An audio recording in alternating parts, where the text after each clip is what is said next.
You keep trying to choose one path, as if your future depends on proving you were always meant for only one thing.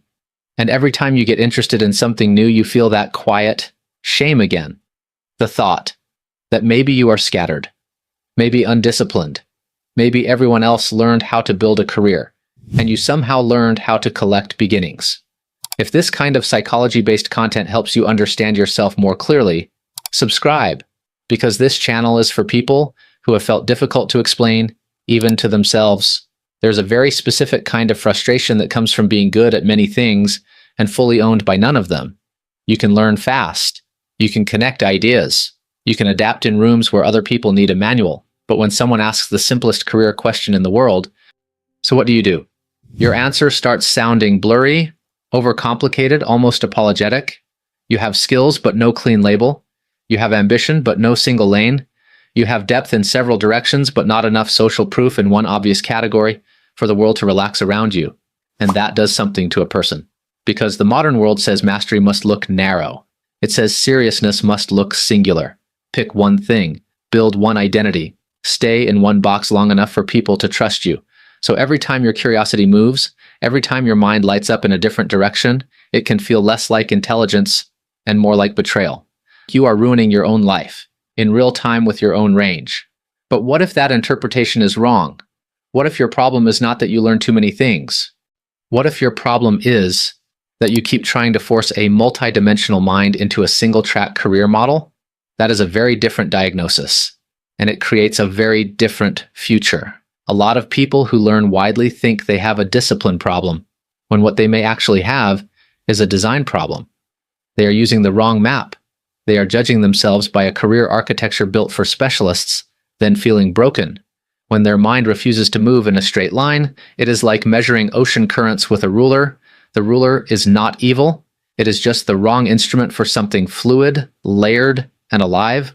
One way to understand this is through the difference between exploration and inconsistency. On the outside, they can look identical. Both involve switching, wandering, learning, changing interests.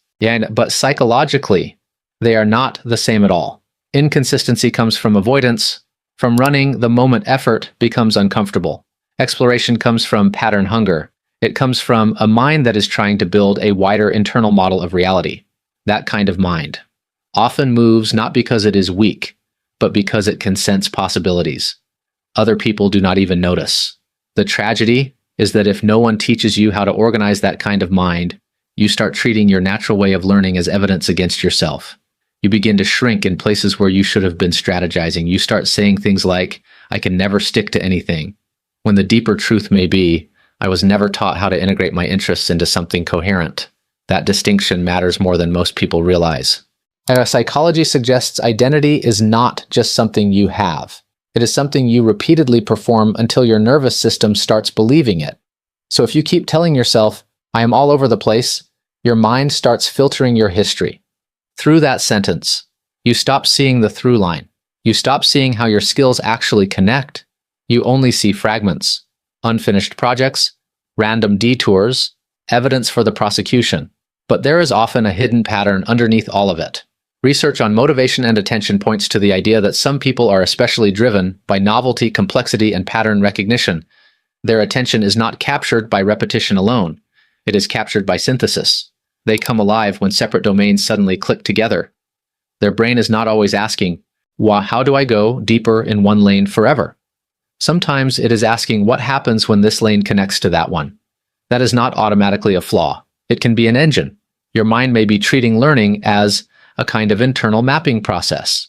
It gathers tools, models, languages, perspectives, not because it wants chaos, but because it is trying to build range. It is building a network, not a tunnel. The problem is that networks are messy in the middle. When a specialist is building expertise, the progress is easier for other people to recognize. There is a straight ladder, the titles make sense, the milestones are familiar, but when you are building a portfolio mind, the early phase can feel invisible even to you. You do not yet have the final synthesis, you just have pieces. So it feels like wandering. Even when something deeper is quietly assembling itself underneath. This is why people with broad interests often experience a strange kind of private panic.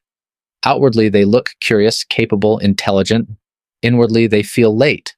They feel unstable.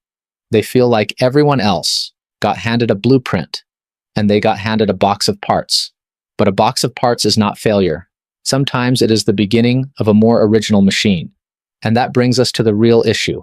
The danger is not learning too many things. The danger is staying trapped in shame long enough that you never learn how to turn range into strategy. Because range without structure does become exhausting. You collect skills, but cannot position them. You gain insight, but cannot communicate your value. You keep restarting, not because you lack ability, but because you have never built a bridge between curiosity and career. So let's name the deeper mechanism clearly. Part of this struggle may come from identity diffusion. That is when a person has many real capacities, but no organized story about who they are. Without that story, every new interest feels like a threat to coherence, every pivot feels like self-betrayal, every opportunity feels expensive because saying yes to one path feels like killing 10 others. Then there is the nervous system layer. For some people, committing to one narrow lane can trigger a subtle feeling of internal suffocation, not because commitment is bad, but because the mind interprets total closure as loss, as trappedness, as a premature identity foreclosure. So you procrastinate, delay, keep options open, stay in research mode longer than necessary. From the outside, it looks like indecision. On the inside, it may feel like self-protection. Your mind may be trying to preserve freedom because it has learned to associate commitment with shrinkage. And if that is true, then forcing yourself with shame usually makes it worse because shame narrows cognition. It turns reflection into self-attack. It makes career strategy emotional instead of structural. Instead of asking, how do I design a life that uses my range intelligently? You start asking, what is wrong with me? That question rarely leads anywhere useful. It just burns energy. A more empowering way to understand yourself is this. You may not be a failed specialist. You may be a portfolio thinker. A person whose value does not come from one isolated skill, but from the way multiple skills interact. Being a person who can translate across worlds. A person who can see patterns earlier because your mind has more reference points. A person whose career works best not as a single pillar, but as a well-designed ecosystem. That identity shift matters, because once you stop trying to become a simpler version of yourself, you can finally begin becoming a more organized version of yourself. The portfolio mindset is not do everything. It is not random hustle. It is not collecting hobbies and calling it strategy. It is the disciplined act of combining several meaningful competencies into one recognizable value pattern. That is the key, not more interests. Better integration. Think of it like architecture. A pile of bricks is not a house. But the answer is not to shame the bricks for being separate. The answer is design. Now, what role does each piece play? Which ones carry weight? Which ones are decorative? Which ones connect the structure? Once you know that, the same materials stop looking messy and start looking intentional. So how do you actually do this? First, stop asking, what is the one thing I should do forever? Ask a better question. What combination of skills keeps showing up across the work that energizes me? Look backward before you look forward. There is often a pattern hiding in your history. Maybe you keep returning to teaching, design, strategy, storytelling, analysis, systems, technology, psychology, communication, research, or leadership. Not one of them alone, but a recurring cluster. That cluster matters more than any single label. Labels can come later. Patterns come first. Second, separate core skills from curiosity skills. And this changes everything. Not every interest needs to become your profession. Some things exist to feed your mind, not fund your life. The problem begins when every curiosity arrives with career pressure attached to it. That creates overwhelm. Instead, build 3 buckets in your mind. What do I want to monetize? What do I want to use as supporting leverage? What do I want to keep purely for nourishment? Once you do that, your interests stop competing for the same role. Third, build a career spine. A portfolio career still needs a center of gravity. It needs one clear narrative. People can hold on to while the rest of your range supports it. Maybe you are a strategist who understands psychology, a designer with strong business instincts, a writer who can translate complex ideas, a marketer with research depth, and a founder who bridges creativity and systems. The spine is not the whole story. It is the handle. It is the simplest true sentence that lets other people understand how to place you. Fourth, design projects that stack, not scatter. This is where many talented people lose years. They keep doing interesting things that do not compound. Each project starts from zero. Each skill lives in a separate room. A better approach is to ask, how can this new interest strengthen the work I already want to be known for? If you learn psychology, can it improve your leadership, writing, coaching, branding, teaching, or product design? If you learn video, can it amplify your business, your ideas, your network? The portfolio mindset works when skills talk to each other. It fails when they live like strangers. Fifth, stop waiting to feel perfectly certain before committing to a direction. Certainty often arrives after motion, not before it. Research points to the idea that action can reduce cognitive noise because it gives the brain real feedback. In other words, clarity is often a result of movement, not a prerequisite. You do not need a lifetime identity decision. You need a strategic season, a 6-month direction, a 1-year experiment with structure. That is much less threatening to the nervous system and much more useful than endless internal debate. And there is one more piece people rarely talk about. You have to grieve the fantasy of being all your possible selves at once. This is hard, quietly heartbreaking even, because if you are capable, in many directions, choosing structure can feel like abandonment. Yet you imagine the versions of yourself you will not fully become, the roads you will not take right now, the identities you will not inhabit all at once. That grief is real, and pretending it is not there only keeps you stuck, but maturity is not the death of possibility.